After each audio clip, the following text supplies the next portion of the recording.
আল্লাহ তাআলা কিয়ামতের কঠিন ময়দানে যেদিন স্বামী স্ত্রীকে চিনবে না, স্ত্রী স্বামীকে দেখে পালিয়ে যাবে, বন্ধু বন্ধুরে চিনবে না, পীর সাহেব মুরিদরে চিনবে না, মুরিদ পীর সাহেবরে চিনবে না, দলের কর্মী তার নেতারে চিনবে না, নেতা তার কর্মীরে চিনবে না, বন্ধু বন্ধুরে দেখে পালাবে।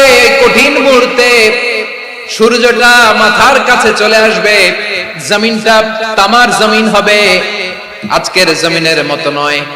মানুষ ঘর্মাক্ত, ক্লান্ত, শ্রান্ত মাথার মগজগুলো কানের ছিদ্র আর নাকের ছিদ্র দিয়ে বেয়ে বেয়ে পড়বে।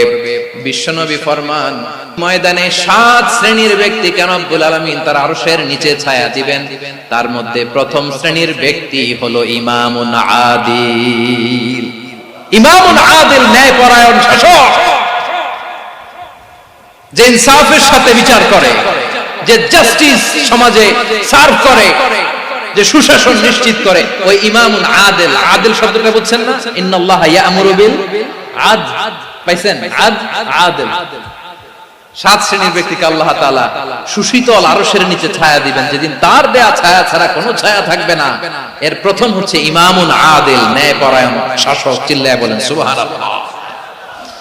আবার বিশ্বনবী বললেন, ইন্নাল মুকসিতিনা ইনদাল্লাহি আলা মানাবিরা মিন নূর আন ইয়ামিনির রহমান। কিয়ামতের দিন যারা ন্যায়পরায়ণ হিসেবে আল্লাহর সামনে দাঁড়াবে, কিয়ামতের দিন রব্বুল আলামিন তার আরশের ডান দিকে ওই ন্যায়পরায়ণ লোকদের জন্য আরশের ডান দিকে একটা নূরের মিম্বারে তাদেরকে বসার সুযোগ করে দিবে। আল্লাহর আরশের ডান দিকে ন্যায়পরায়ণ লোকদের জন্য আল্লাহ তাআলা নূরের মিম্বার বানাবে। 4টে কেন কথা মনে করেছেন? আল আদাল, জাস্টিস। ইন্নাল্লাহা ইয়া'মুরু বিল আদল। আল্লাহ তাআলা এই আদালতের নির্দেশনা দেন, সুবিচার, সুশাসন। প্রিয় ভাইয়েরা, এটা আমরা বাংলাদেশে চাই কি চাই না? এই যে অরাজকতা, এই যে অন্যায়, এই যে জুলুম, এই যে ইনকনসিস্টেন্সি সমাজের অসঙ্গতির প্রধান কারণ জাস্টিস নাই, সুবিচার নাই, সুশাসন নাই। শেষবারের মতো আওয়াজ করে বলেন তো, আমরা বাংলাদেশে আদল চাই কি চাই না? তাহলে প্রথম নির্দেশনা শেষ। আল্লাহ তাআলা তোমাদেরকে আদলের আদেশ দেন। এরপর আল্লাহ বললেন, আমি তোমাদেরকে ইহসানের আদেশ দেই। ইন্নাল্লাহা ইয়া'মুরু বিল আদলি ওয়াল ইহসান। আমি তোমাদেরকে যেমনি আদলের নির্দেশনা দেই, তেমনি ভাবে তোমাদেরকে ইহসানের নির্দেশনা দেই। ইহসান, আওয়াজ করে সবাই বলেন তো ইহসান। সবাই বলেননি, সবাই বললে এতটুকু আওয়াজ হবে আমি বিশ্বাস করি। আওয়াজ করে বলুন আল ইহসান। ইহসান মানে কারো প্রতি সফট হার্টেড হওয়া, মহানুভব হওয়া, অনুগ্রহ পরায়ণ হওয়া, অনুগ্রহশীল হওয়া, একে অপরের প্রতি দয়াদ্র হওয়া। একে অপরের প্রতি দয়াদ্র, অনুগ্রহশীল হওয়া ছাড়া মানবিক সমাজ কঠিনকালেও গঠন করা সম্ভব না। প্রিয় ভাইরা, সুন্দর আচরণ দিয়ে, ইহসান দিয়ে যা জয় করা যায়, নরম আচরণ দিয়ে যেটা অর্জন করা যায়, কঠোরতা দিয়ে সেটা পারা যায় না। বিষ্ণু ঈসা ইসলাম ইহসান দিয়ে, কোমল আচরণ দিয়ে, তার অনুগ্রহ দিয়ে তিনি অনেক কাফিরের হৃদয়কে জয় করে ফেলেছেন। সাইয়েদনা সুমামা ইবনে উসাল রাদিয়াল্লাহু তাআলা আনহুর কথা মনে পড়ে যায়। তিনি ছিলেন ইয়ামামার বাদশা। মদিনাতে বিশ্বনবীকে হত্যা করার নিয়তে এসেছিলেন। গোপনে গোপনে বিশ্বনবীকে হত্যা করে আবার ইয়ামামাতে তিনি ফিরে যাবেন। কিন্তু কি অবাক করা কাণ্ড, হত্যা করতে পারে নাই, সাহাবাদের হাতে তিনি ধরা পড়ে গেলেন। সাইয়েদনা সুমামা ইবনে উসাল রাদিয়াল্লাহু তাআলা আনহু হত্যার নিয়তে আসলেন, কিন্তু হত্যা করতে পারলেন না। সাহাবারা ওনাকে ধরে ফেললেন, ধরে মসজিদে নববীর পিলারের মধ্যে বেঁধে রাখলেন। সুমামা ইবনে উসাল, সিরাত থেকে শুনি, সিরাত থেকে শোনাচ্ছি, রাদিয়াল্লাহু তাআলা আনহু ইয়ামামার অধিপতি ছিলেন। ইয়ামাম বিশ্বনবীকে হত্যার জন্য আসছেন, ধরা পড়ে গেছেন, এখন মসজিদে নববীতে বেঁধে রাখছেন। তার মানে বন্দী। এখন স্ট্যাটাস কি? বন্দী, ক্যাপ্টিভ। তো বিষ্ণু ঈসা ইসলাম সাহাবাদেরকে বললেন, তার খোঁজ খবর নিও, সুমামা ইবনে উসালের খোঁজ খবর নিও। সাহাবারা বলেন, ইয়া রাসূলুল্লাহ, আপনাকে হত্যা করতে এসেছে, তার তো কঠিন ক্যাপিটাল পানিশমেন্ট হওয়া দরকার, কঠিন শাস্তি হওয়া দরকার। বিশ্বনবী বললেন, না, আমি যেটা জানি তোমরা সেটা জানো না। তোমরা সুমামার সাথে ভালো আচরণ করো, বিশ্বনবী সুমামার কাছে গেলেন। প্রথম দিন যে তিনি কালেমার দাওয়াত দিলেন, ঈমানের দাওয়াত দিলেন, ইসলামের দাওয়াত দিলেন, রিসালাতের দাওয়াত দিলেন, আখিরাতের দাওয়াত দিলেন। পরের দিন যে বিশ্বনবী সালাতের দাওয়াত দিলেন, যাকাতের দাওয়াত দিলেন, ইসলাম কি, কিভাবে, কেমন করে পালন করতে হয় চমৎকার আর্টিকুলেট করতে শুরু করলেন।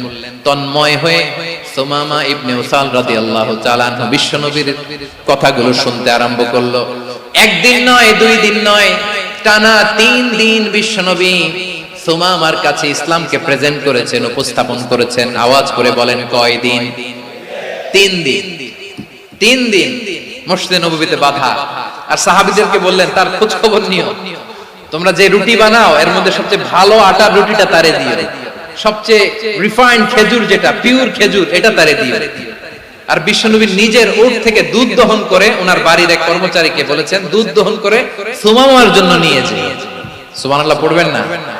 সবাই তো অবাক, ইয়ামামা থেকে আসছে নবীকে হত্যা করতে, বিশ্বনবী দেখে তারে জামাই আদর করে,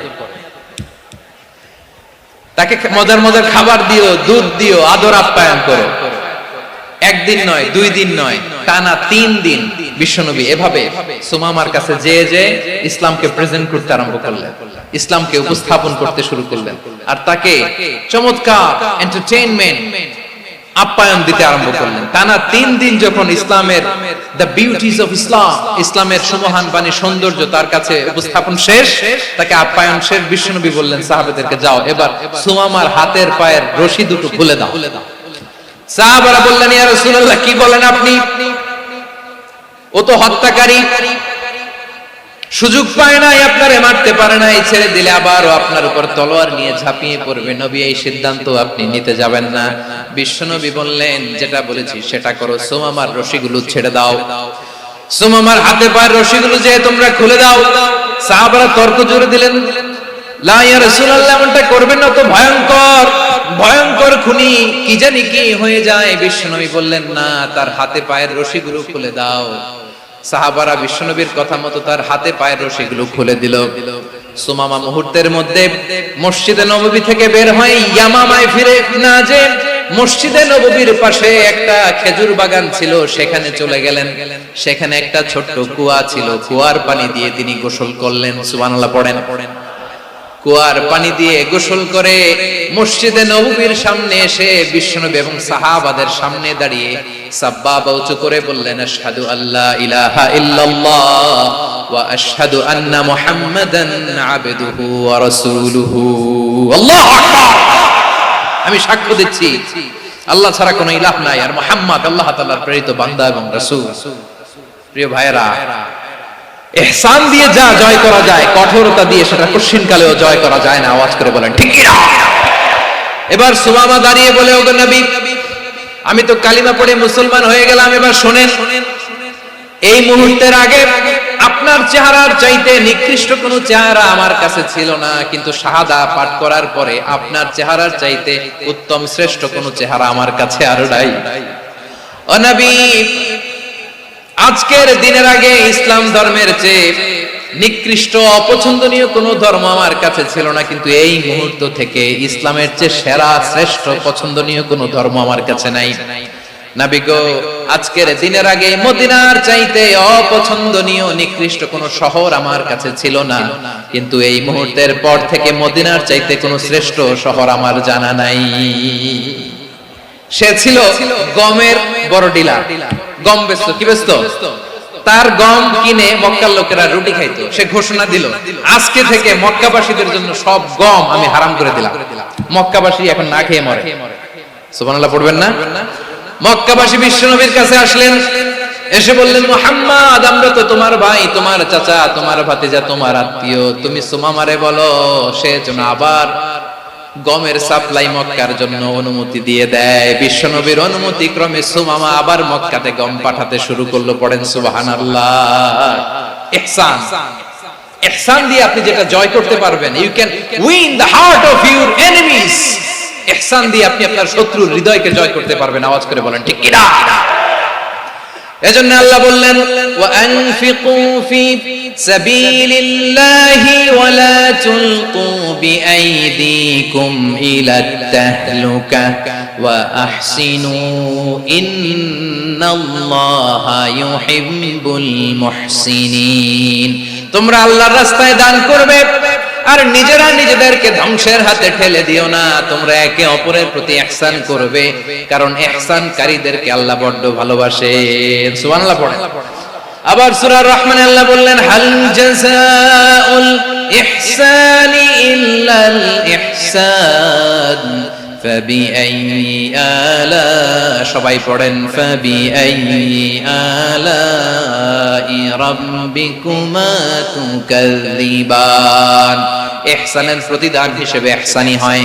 বিশ্বনবী সুমামার প্রতি যেমন ইহসান করেছেন, সুমামাও ঠিক তেমন ইহসান ফিরিয়ে দিয়েছে। ঠিক কিনা বলেন?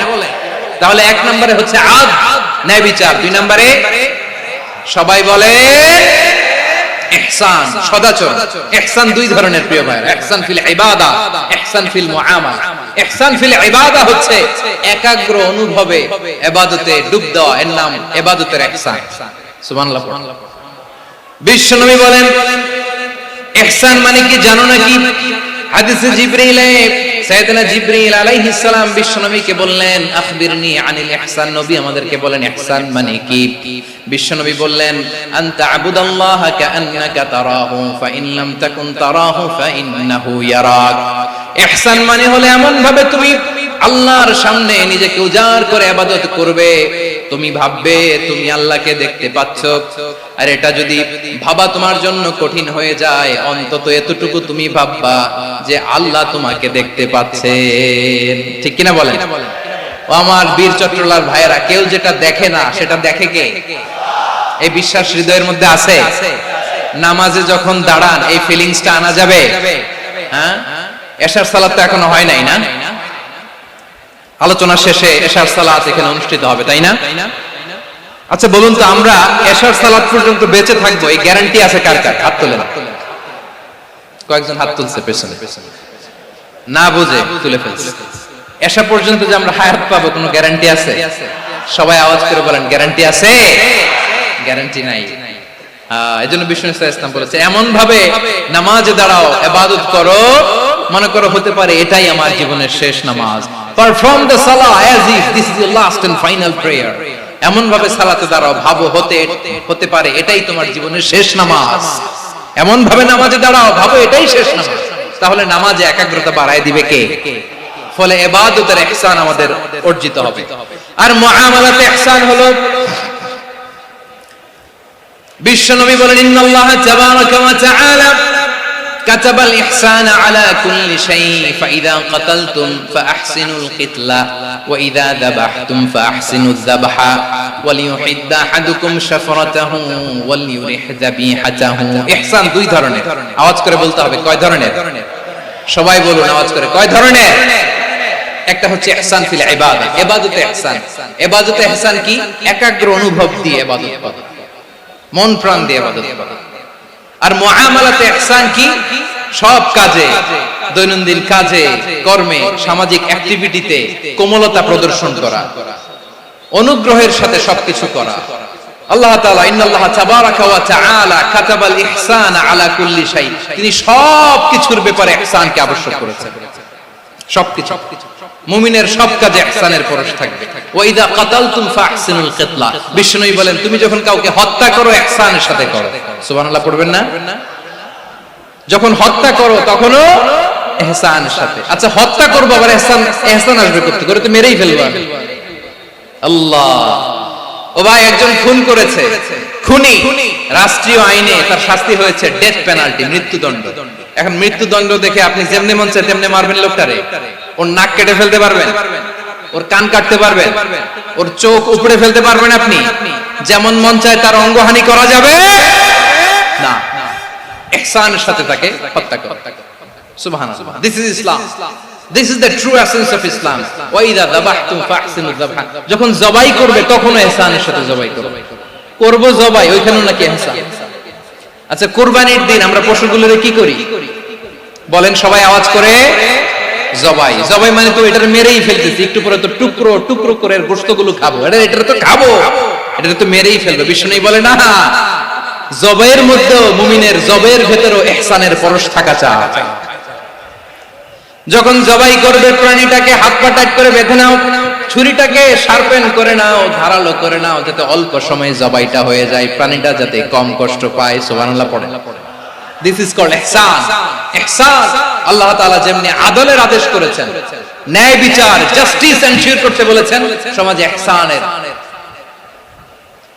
ব্যবহার, ইহসানের অনুশীলন তিনি করতে বলেছেন। এজন্য মুমিনের প্রতিটি কাজে, আমার চট্টগ্রামের ভাইরা আমার দিকে তাকান, খেয়াল করে শুনুন, মুমিন জীবনের প্রতিটি কাজে ইহসানের পরশ থাকা চাই।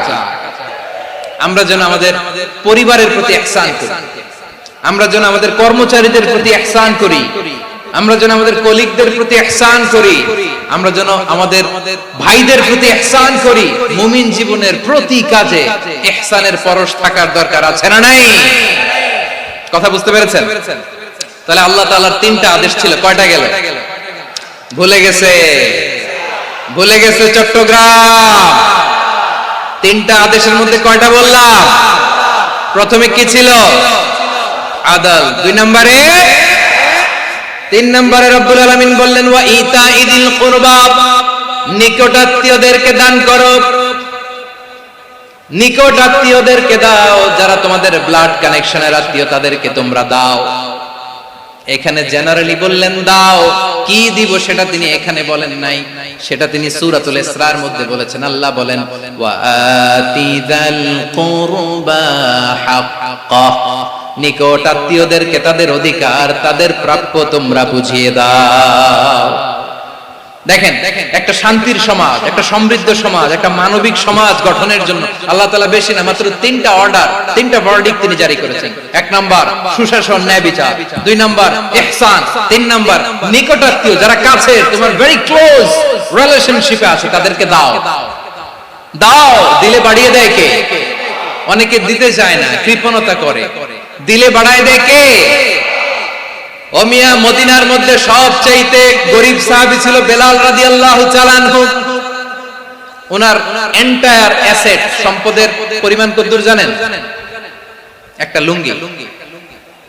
বেলাল রাদিয়াল্লাহু তাআলা আনহু, ওনার টোটাল ওয়েলথের এস্টিমেশন হচ্ছে মাত্র একটা লুঙ্গি। একটা লুঙ্গি, টোটাল ওয়েলথ এস্টিমেশন, টোটাল সম্পদের পরিমাণ বেলাল রাদিয়াল্লাহু তাআলা আনহুর কি ছিল? কথা বুঝে নাই বোধহয়, কি ছিল? ওই বেলাল রাদিয়াল্লাহু তাআলা আনহুকে বিষ্ণু ইসলাম বলেছেন আনফিক ইয়া বেলাল, ও বেলাল তুমিও দাও। ওয়ালা তাখশা মিন যিল আরশি ইখলালা, আরশের অধিপতির তো কোনো ঘাটতি নাই, তুমি দিলে ওই আল্লাহ তোমারে বাড়ায় দিবে। এজন্য আমার প্রিয় ভাইয়েরা, দিলে কমে না, দিলে বাড়ে। অনেকে ধরে রাখে, নতুন কিছু নিতে পারে না, হাত দিয়ে যেটা ধরে রেখেছেন এটা দিয়ে দেন, বড় একটা ধরার সুযোগ পাবেন। জোরে বলেন ঠিক কিনা? ধরেন 5 কেজি ওজনের একটা ধরে রাখছেন, এখন 10, এটা না ছাড়লে 10 কেজি ধরতে পারবেন আপনি? আচ্ছা, 10 কেজির জিনিস একটা আছে হাতে, ওইটা যদি ছেড়ে দেন তাহলে না 15 কেজি ধরতে পারবেন। কথা বলেন ঠিক কিনা? তাহলে দিলে বাড়িয়ে দেয় কে? রব্বুল আলামিন বললেন 3 নাম্বার আদেশ হলো তোমাদের প্রতি সমাজটারে কেমন করে মানবিক সমাজ, সুন্দর সমাজ গড়বা। 3 নাম্বার আদেশ হলো ওয়া আতিদাল কুরবা হাক্কা, নিকটাত্মীয়দেরকে তাদের প্রাপ্য বুঝিয়ে দাও। এই নিকটাত্মীয়দেরকে তাদের অধিকার বুঝিয়ে দেওয়া, প্রাপ্য বুঝিয়ে দেওয়াতে আমাদের গাফলতি আছে না নাই? চট্টগ্রামে নাই? মাশাআল্লাহ আছে, আছে। অনেকে দেখবেন অনেক আল্লাহওয়ালা তাহাজ্জুদ গুজার, সেজদা দিতে দিতে কপালে কালো দাগ ফেলে দিছে, সে তার বোনের হকটা আদায় করে নাই। আছে না নাই? হ্যাঁ, এখানেও আছে। সর্বনাশ। অনেক বড় হাজী সাহেব, বিশাল লম্বা দাড়ি, ছেলেরে সব দিয়ে দিছে, মেয়েরে কিছু দেয় নাই, মেয়ের হক আদায় করে নাই। আছে না নাই? এই হাজী সাহেবেরা, এই আল্লাহওয়ালারা কিয়ামতের ময়দানে আটকে যাবে। আপনি অন্যের অধিকার নষ্ট করেছেন, তাদের রাইটস কে ভায়োলেট করেছেন। এজন্য আল্লাহ তাআলা বলেন, কারো অধিকার যদি কেউ নষ্ট করে, ওই সমাজটা মানবিক সমাজ কঠিনকালেও হতে পারে না। এজন্য 3 নম্বর আল্লাহ বললেন ওয়া ইতাইদিল কুরবা, নিকটাত্মীয়দেরকে দাও। কি দিবা তাদের অধিকার দিয়ে দাও, বোনের অধিকার বুঝিয়ে দাও, মেয়ের অধিকার বুঝিয়ে দাও, ফুফুর অধিকার বুঝিয়ে দাও। দেখবেন অনেক মায়েরা ছেলের পাতে মুরগির রান দেয়, মেয়ের পাতে দেয় মুরগির ঠ্যাং। এরকম আছে না নাই? ছেলেরা কি দেয় মুরগির, মেয়ের পাতে কি দেয়? তো মেয়ের কি মুরগির রান খেতে মনে চায় না? মনে চায় না? এমনটা করা যাবে না। নিকটাত্মীয়দেরকে অধিকার দিয়ে দাও, নিকটাত্মীয়ের সাথে সুসম্পর্ক রাখো। আদেশটা কার? এজন্য প্রিয় ভাইরা, জীবনে যদি বারাকা অর্জন করতে চান, নিকটাত্মীয়দের সাথে সুসম্পর্ক রাখতে হবে, তাদের জন্য উপহার পাঠাতে হবে। বিশ্বনবী বলেন, লা ইয়াদখুলুল জান্নাতা কাতে, যে ব্যক্তি আত্মীয়তার সম্পর্ককে ছিন্ন করে দেয়, সে কঠিন কালেও আল্লাহর জান্নাতে ঢুকবে না। আপনি কি এটারে সহজ হাদিস মনে করছেন? এটা সহজ কথা। আপনি ভাবছেন আপনার নামাজ আপনার বাঁচাতে পারবে, আপনার রোজা বাঁচাতে পারবে, আপনার তাহাজ্জুদ আপনারে বাঁচাতে পারবে? অধিকার নষ্ট করলে কিছুই আপনারে বাঁচাতে পারবে না। এজন্য নিকট আত্মীয়দেরকে দিতে হবে বেশি বেশি। বিশ্বনবী বলেন, ইন্না সাদাকাতা আলাল মিসকিনি সাদাকা ওয়া আলা যির রাহিমি ইসনাতান সাদাকাতুন ওয়া সিলা। মিসকিনরে দান করলে শুধু দানের সওয়াব হয়, নিকট আত্মীয়কে দান করলে দুইটার সওয়াব হয়, সাদাকার সওয়াব হয়, আবার আত্মীয়তার বন্ধন অটুট রাখার সওয়াব হয়ে যায়। আবার বিশ্বনবী বললেন, মান সাররাহু আইয়ুবসাতা লাহু ফি রিজকিহি ওয়া ইনসালাহু ফি আসারিহি ফালইয়াসিল রাহিমা। যে ব্যক্তি তার রিজিকের প্রশস্ততা চায় আর হায়াতে বরকত চায়, সে যেন তার আত্মীয়ের সাথে সুসম্পর্ক রাখে। আমার প্রিয় চট্টলার ভাইয়েরা, আমাদের রিজিক বাড়ুক, এটা আমরা চাই কি চাই না? সবাই চান? হ্যাঁ, আমাদের রিজিকে প্রশস্ততা আসুক, চাই কি চাই না? আমাদের হায়াতে বরকত আসুক, আমরা চাই কি চাই না? এই দুইটা যদি চান, তাহলে নিকট আত্মীয়দের সাথে সুসম্পর্ক রাখবেন। পারবেন? তাহলে সমাজটারে মানবিক সমাজ বানায় দিবে কে?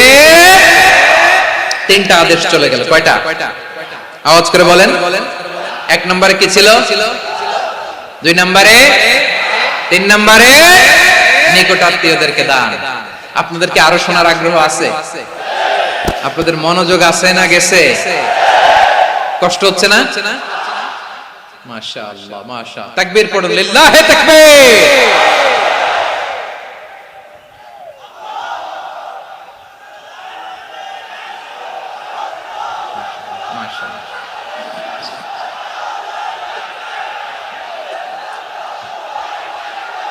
আমার প্রিয় ভাইয়েরা,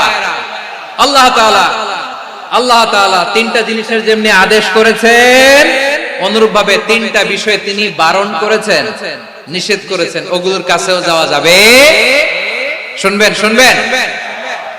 রাব্বুল আলামিন বলেন, ওয়ায়ানহা আনিল ফাহশাই ওয়াল মুনকারি ওয়াল বাগি।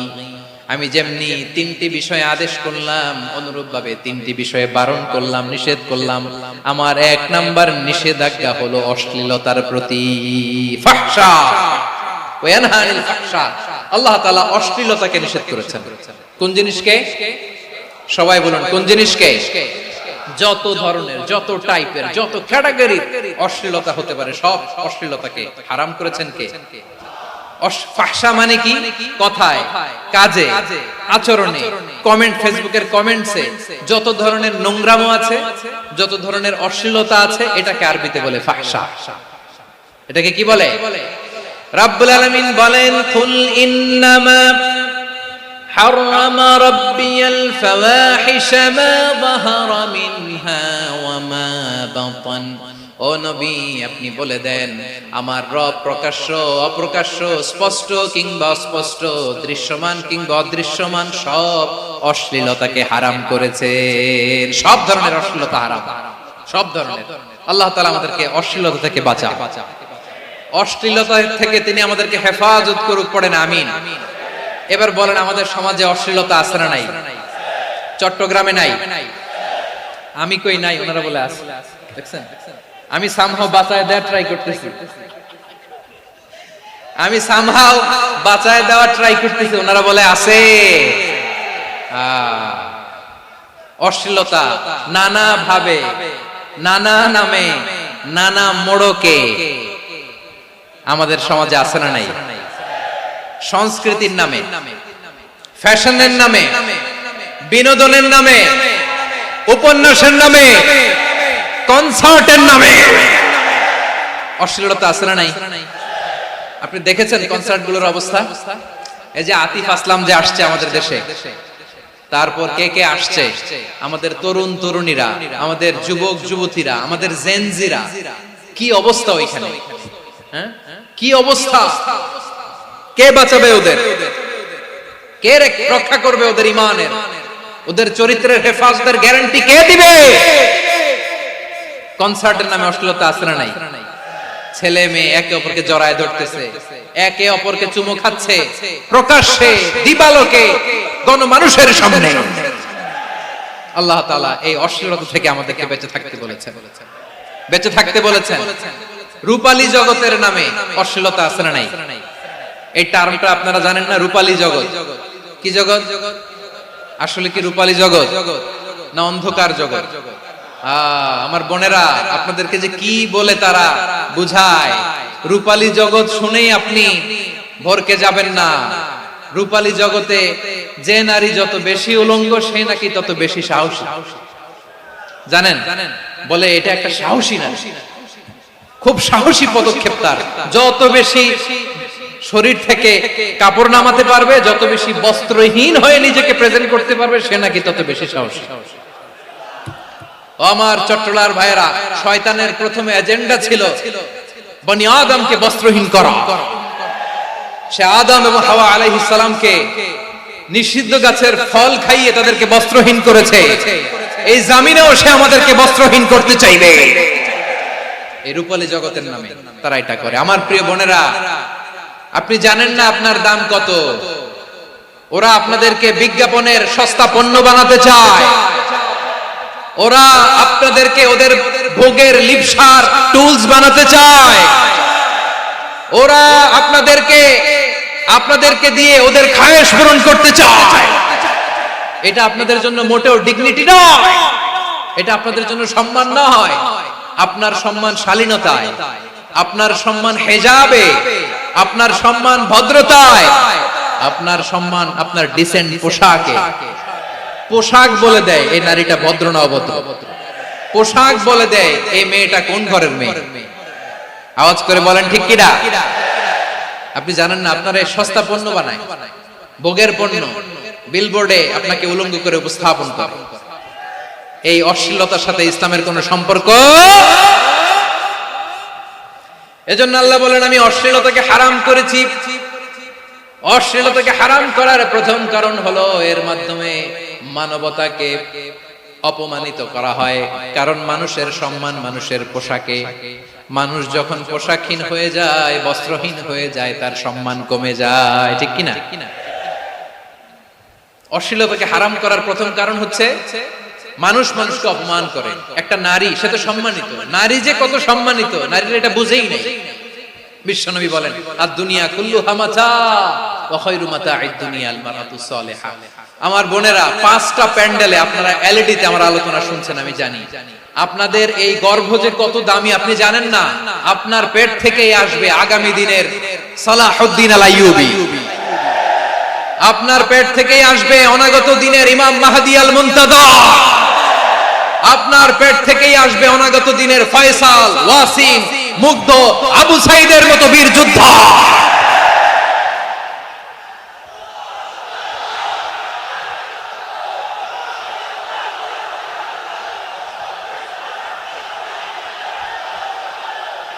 আমার প্রিয় বোনেরা, আমার প্রিয় বোনেরা, বিশ্বনবীর কথার ওজন খেয়াল করেন। আদ-দুনিয়া কুল্লুহা মাতা ওয়া খায়রু মাতা'আদ দুনিয়া আল মারাতুস সালিহা। দুনিয়ার সবকিছুই অ্যাসেট, এর মধ্যে সবচেয়ে দামি অ্যাসেট নেককার নারী। আপনার গর্ভ যে কত দামি আপনি জানেন না। নিজের সময়টাকে কাজে লাগান, কোরআন পড়েন, সুন্নাহ পড়েন। আপনার অনেক দায়িত্ব ঘরে। You are the MD of your family. একটা family it's a very big institution. পরিবার একটা অনেক বড় প্রতিষ্ঠান। And you are the MD of your institution. আপনি এই পরিবারের MD, managing director of your family. এখানে আপনার কত দায়িত্ব। আপনি ছেলে মেয়েদেরকে তারবিয়া করবেন, আপনি আপনার স্বামীর জন্য ঘরটার জান্নাতের নীড় বানাবেন, আপনার জন্য জান্নাতের ডুপ্লেক্স বাড়ি ওইখানে তৈরি করে রাখবে কে?